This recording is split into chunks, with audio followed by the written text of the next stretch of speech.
¿De qué maneras el paso del tiempo afecta a nuestras vidas? ¿Se preguntó usted alguna vez?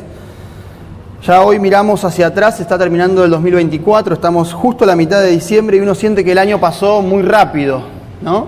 Que el año se fue, uno más. Y es indudable que conforme pasan los años, nosotros vamos cambiando. El paso del tiempo nos afecta a todos, en varios aspectos. En el aspecto físico, en el cual no me quiero detener, pero miro hacia allá y veo muchas cabelleras blancas, ¿sí? Y eso es un síntoma de que el paso del tiempo, en hombres, ¿sí? Las mujeres esto no les afecta, solamente a los hombres de la Iglesia de la Esperanza. El paso del tiempo nos afecta, es indudable. En la salud también recurrimos más a menudo a un médico a hacernos chequeos porque tenemos que hacerlo. Cuando uno crece empieza a tomar más pastillas, ¿no? O empieza a tomar pastillas para diferentes dolores, para diferentes situaciones de la vida. En lo emocional también el paso del tiempo nos afecta, nos vuelve más sensibles. Los hijos crecen, llegan los nietos, para los que tienen la fortuna de tenerlos, y es indudable que no somos los mismos, ¿no? Que ver el crecimiento de nuestros hijos, de nuestros nietos, nos hace personas diferentes. Pero creo que hay una pregunta que tenemos que hacernos esta mañana que es más importante. En el aspecto espiritual, ¿cómo nos afecta el paso del tiempo? ¿Cómo estamos hoy respecto de tiempo atrás en nuestra vida espiritual?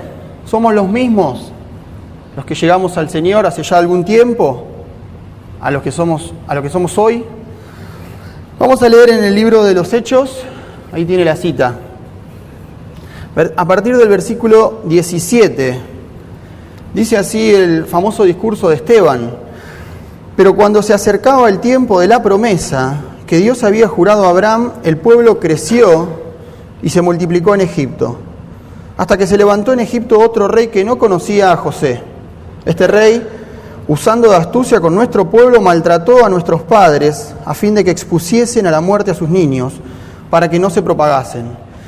En aquel mismo tiempo nació Moisés y fue agradable a Dios y fue criado 3 meses en casa de su padre. Pero siendo expuesto a la muerte, la hija de Faraón le recogió y lo crió como hijo suyo. Y fue enseñado Moisés en toda la sabiduría de los egipcios y era poderoso en sus palabras y obras. Cuando hubo cumplido la edad de 40 años, le vino al corazón el visitar a sus hermanos, los hijos de Israel. Y al ver a uno que era maltratado, lo defendió, e hiriendo al egipcio vengó al oprimido. Pero él pensaba que sus hermanos comprendían que Dios les daría libertad por mano suya, mas ellos no lo habían entendido así. Y al día siguiente se presentó a uno de ellos que reñían y los ponía en paz diciendo: varones hermanos sois, ¿por qué os maltratáis el uno al otro? Entonces el que maltrataba a su prójimo le rechazó diciendo: ¿quién te ha puesto por gobernante y juez sobre nosotros? ¿Quieres tú matarme como mataste ayer al egipcio? Al oír esta palabra Moisés huyó y vivió como extranjero en tierra de Madián, donde engendró 2 hijos. Pasados 40 años, un ángel se le apareció en el desierto del monte Sinaí, en la llama de fuego de una zarza. Entonces Moisés, mirando, se maravilló de la visión y acercándose para observar, vino a él la voz del Señor: yo soy el Dios de tus padres, el Dios de Abraham, el Dios de Isaac y el Dios de Jacob.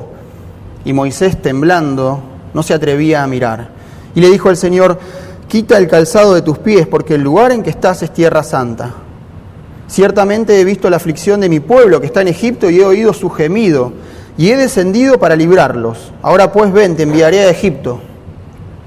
A este Moisés, a quien habían rechazado diciendo: ¿quién te ha puesto por gobernante y juez? A este lo envió Dios como gobernante y libertador por mano del ángel que se le apareció en la zarza. Este lo sacó, habiendo hecho prodigios y señales en tierra de Egipto y en el Mar Rojo y en el desierto por 40 años. Hasta acá nada más la lectura de la palabra de Dios. Vamos a mirar un poco la vida de Moisés. ¿Qué es lo que él hizo a lo largo de su vida y cómo el paso del tiempo fue afectando su vida? Los primeros 40 años son la primera etapa de Moisés y son esos primeros 40 años a la manera de Moisés. Es una etapa donde Moisés va a mostrar todo su interior. Él, dice ahí, Esteban, no olvidó sus raíces, ¿no? Y quiere verlas, no se olvidó su origen. Y cuando él ve lo que le hacen a los israelitas, cuando él ve el maltrato que ese pueblo sufre, entonces ve la realidad que su propia realidad le impedía ver. Era que él era un príncipe egipcio y entonces se estaba olvidando que su pueblo, el pueblo de su origen, estaba sufriendo. Era un pueblo esclavo. Y entonces decide actuar. Pero como dijimos, lo hace a su manera, equivocadamente. Él ve la injusticia y responde a ese sentimiento que le brota. Indignación, venganza, deseos de revancha. Dice el capítulo 2 del libro de Éxodo que Moisés creció y un día salió a ver a sus hermanos. La historia se complementa, ¿no?, con lo que dice Esteban, y los vio trabajar muy duro. También vio que un egipcio golpeaba a uno de sus hermanos hebreos, y entonces la palabra de Dios dice: Moisés miró a todas partes, y al no ver a nadie, mató al egipcio y lo escondió en la arena. Es una etapa donde él va a actuar sin tener en cuenta a Dios. En esta etapa prima su criterio personal. Es lo que él hace, es hacer que prime su criterio personal. Sintió indignación por el maltrato que estaba sufriendo ese hebreo. Y entonces, como no vio a nadie cerca, decidió matarlo y esconderlo en la arena. En la palabra de Dios está el ejemplo de José. ¿Recuerda usted? Un hombre que ante la posibilidad de hacer lo malo, también era un sirviente, un esclavo vendido por sus hermanos, llega a la casa del oficial Potifar, un oficial egipcio, y entonces la mujer de Potifar quiere acostarse con él. Y ante la posibilidad de hacer lo malo, José va a decir: ¿cómo podría yo cometer algo tan malo y pecar contra Dios? Y uno se da cuenta que José lo que tiene presente en todo momento es que delante de él, la posibilidad de pecar, entiende que lo va a hacer delante de Dios. Que esa posibilidad de cometer un pecado lo va a llevar a alejarse de Dios. Moisés, al contrario, no contempla que eso que está por hacer, cuando siente su indignación, es desagradable delante de Dios. Esta primera etapa, a la manera de Moisés, estos primeros 40 años, es una etapa en donde Moisés deja salir todo su interior, todo su carácter, su temperamento, su personalidad. Y usted sabe que es una etapa que, como dijimos recién, termina en tragedia, ¿no? Porque él va a convertirse en un asesino. Y entonces tiene que huir. Y va a estar lejos de su familia de origen, porque dice que se va al desierto de Madián. Sus padres, sus hermanos hebreos no los tiene, pero también va a estar lejos de su familia adoptiva. Él pasó alrededor de 35 años criado por la hija del hijo del faraón, del faraón. Era un príncipe egipcio, y todo eso que él le pasa, toda esta situación de quedarse sin ningún tipo de afecto, ni de un lado ni del otro, es consecuencia de actuar justamente a su manera. La primera enseñanza que nos deja la vida de Moisés es que si yo dejo que mi naturaleza, lo que tengo en mi interior, brote, salga a la luz, sin permitir que la mano de Dios trabaje en mí, va a salir entonces todo lo malo, todas aquellas porquerías que muchas veces tenemos adentro. Lo dijo el Señor Jesús en los Evangelios, dice: porque del interior del hombre salen los malos pensamientos, los asesinatos, esto aplica a Moisés, el adulterio, la inmoralidad sexual, los robos, las mentiras, los insultos. Si yo no permito que Dios trabaje en mí, en mi interior, va a salir a la luz todo aquello que tenemos adentro. Es interesante pensar lo siguiente: el objetivo de Moisés y el objetivo de Dios era el mismo, ¿no? Esteban lo dice en el versículo 25 que leímos. Dice que Moisés pensaba que sus hermanos comprendían que Dios les daría libertad por mano suya. Es interesante pensarlo así, ¿no? Ambos, tanto Moisés como Dios, pensaban auxiliar a los israelitas de la opresión de Egipto. Esto lo sabemos porque al final de la historia Dios manda a liberar a su pueblo, ¿no? La diferencia es que están difiriendo en los tiempos y en las formas. Mejor dicho, Moisés difiere en los tiempos y en las formas de Dios. Y en el hecho central de que Moisés quiere hacerlo a su manera. Y este va a ser el parámetro de esta primera etapa de su vida. Voy a actuar a mi manera. Voy a hacer lo que yo sienta, ¿no? Y entonces él va a dar rienda suelta a esos impulsos, a esa venganza, y no va a ponerse en las manos de Dios. Dios amaba a Moisés. Por supuesto que lo amaba. Lo dice el pasaje que leímos, que fue agradable cuando nació Moisés a los ojos de Dios. Y quería trabajar en él. Pero no pudo trabajar en Moisés hasta que Moisés no se rindió. Hasta que Moisés no dijo: Señor, no es a mi manera, sino a la tuya, como hay que hacerlo. Dios no pudo usarlo. Entonces tuvo que existir en Moisés un renunciamiento personal, ¿no? Una etapa donde él tiene que decir: no va a ser a mi manera, sino a la tuya. Y eso lo va a empezar a trabajar en la segunda etapa de su vida, que son los segundos 40 años, lo que yo llamo los años de reflexión, ¿no? Entonces, él tiene que huir, dijimos. Producto de sus malas decisiones se va repentinamente. Él está huyendo de sus errores. Y es interesante pensar que él va a pasar de vivir 35, 36 años en la comodidad de un palacio egipcio a vivir ahora 40 años en la hostilidad de un desierto. Llega a Madián, 40 años de soledad, de carencias, comparado a su primera etapa. Piénselo así. ¿Cómo es vivir en un palacio y cómo es vivir en un desierto? Él llega a este lugar, a Madián, sin conocer íntimamente a Dios. Por supuesto que lo conocía, su familia de origen lo había formado, ¿no?, en la cultura hebrea, en el conocimiento de Dios, pero no lo conocía verdaderamente, no lo conocía íntimamente. Y esta va a ser una etapa de introspección y de reflexión para Moisés, la segunda. Va a ser una etapa donde va a tener un encuentro con Dios. Va a ser una etapa donde va a pasar tiempo a solas, donde va a tener intimidad con Dios. Y donde al cabo de esos 40 años Dios, en el medio de esta zarza ardiente, va a llamar su atención, lo va a buscar. Dice que a Moisés le llamó la atención esto que estaba pasando, que la zarza no se consumía, ese pequeño arbusto. Y entonces fue, y ahí tiene el encuentro con Dios. El Señor lo llamó, Moisés, Moisés, y él respondió, heme aquí. Yo pensaba esta semana, a nadie le gusta esperar, ¿no? A nosotros no nos gusta esperar. Y lamentablemente en la época en la que vivimos estamos demasiado acostumbrados a la inmediatez. Tenemos todo a un clic de distancia, ¿no? Es decir, lo que queremos, hoy lo tenemos a un clic de distancia. Es la era en la que vivimos, la era del pedido ya.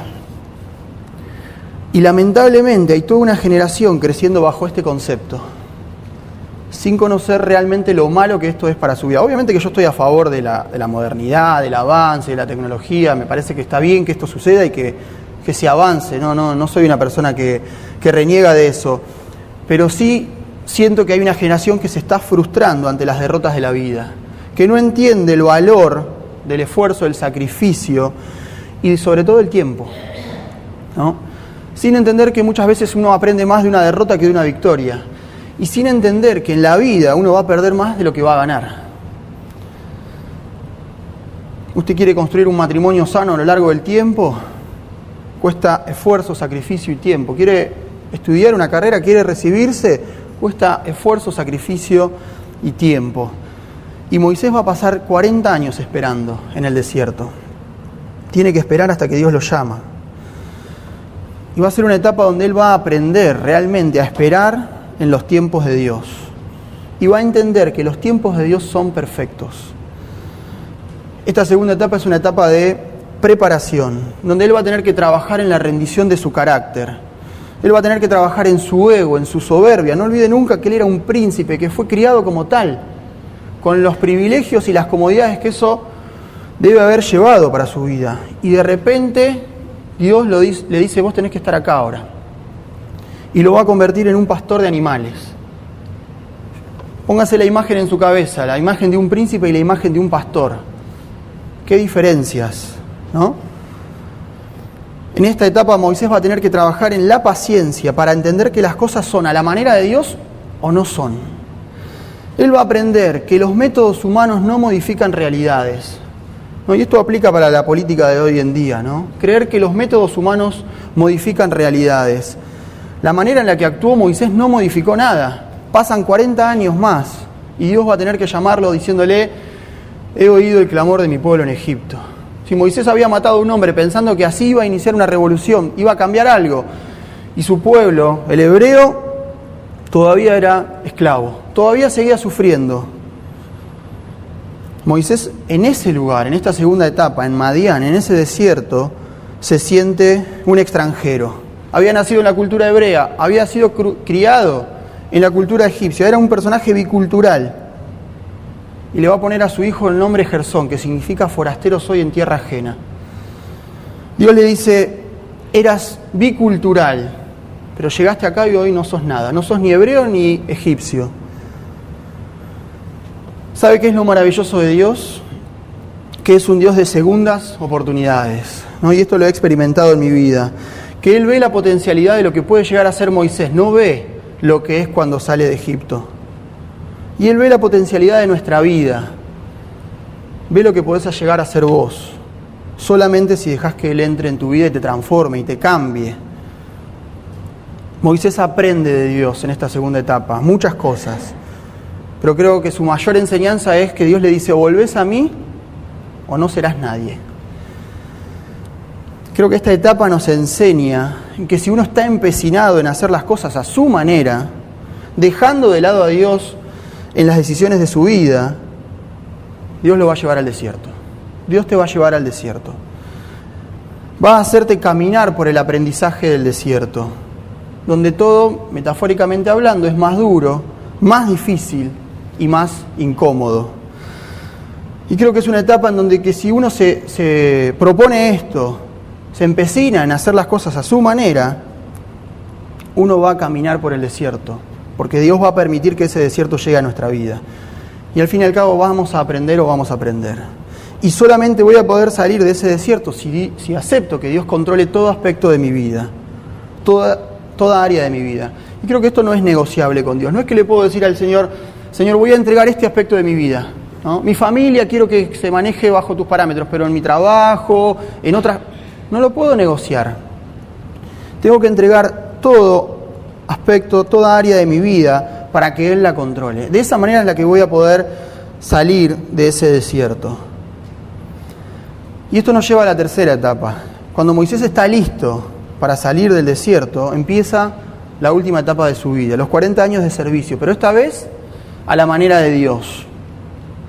Y entonces se encuentra volviendo a Egipto, al lugar donde se había ido, pero esta vez vuelve con Dios en su vida, ¿no? Y es una persona distinta, vuelve traído por Dios, maduro, rendido, es un hombre humilde. Cuando Dios lo llama, después de esa visión en la zarza, y le dice: tenés que ir a Egipto a liberar al pueblo, él le va a decir: yo no sirvo para esto.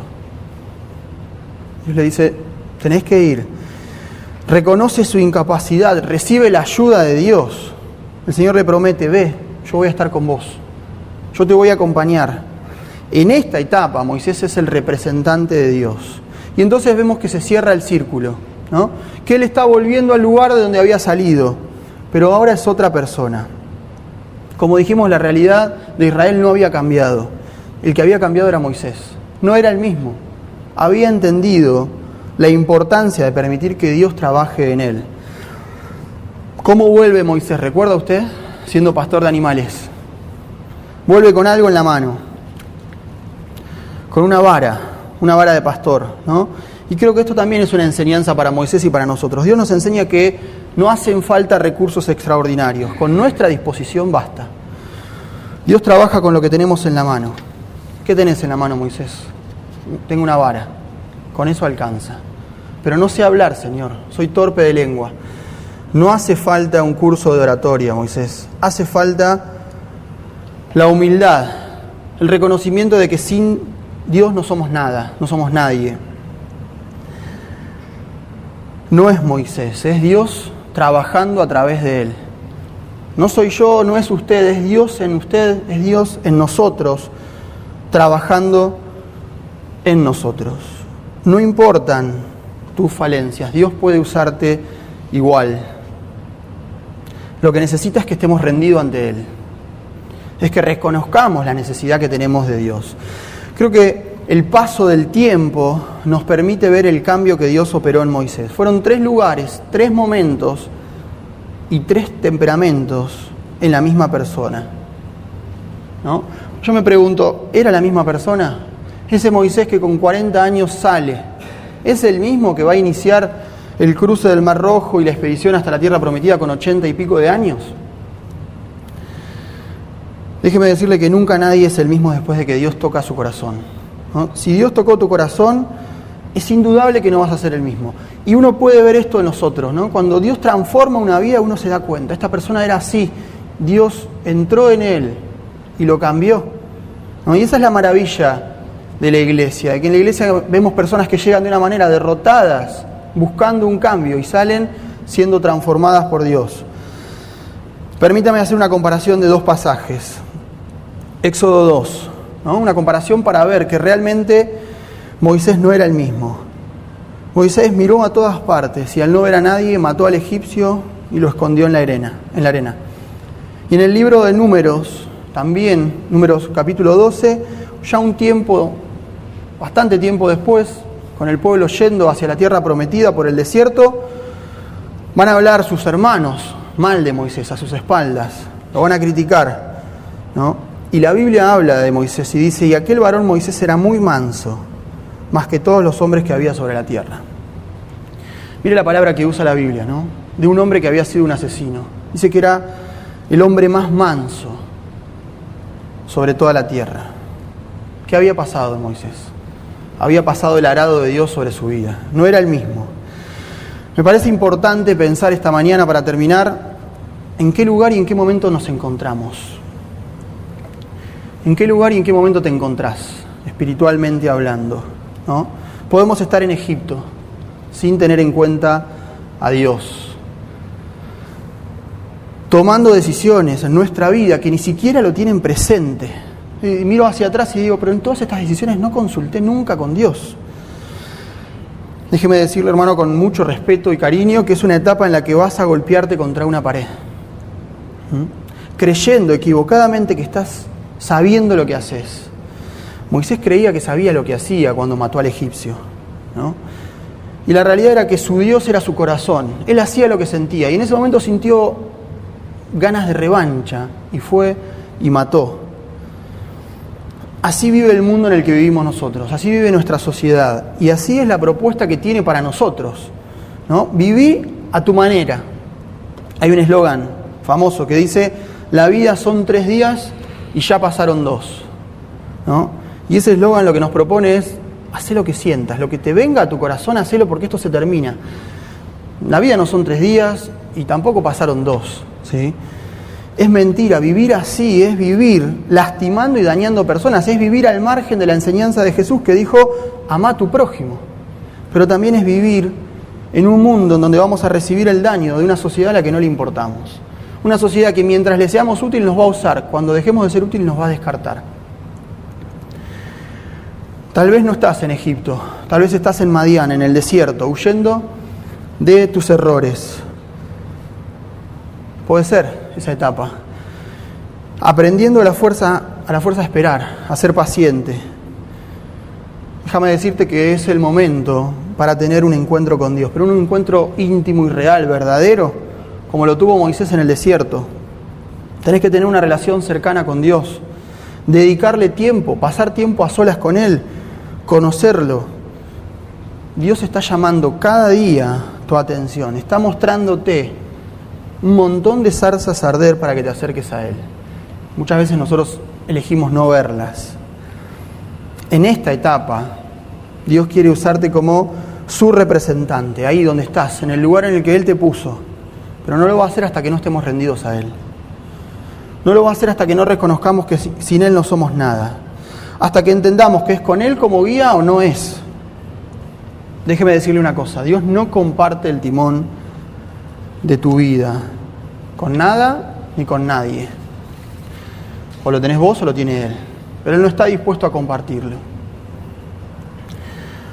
Tal vez estás para volver a Egipto como el representante de Dios, como volvió Moisés, siendo un enviado con una misión. Y entonces déjame decirte que hay que asumir el compromiso, a todo o nada, al 100, o entonces no lo hagas.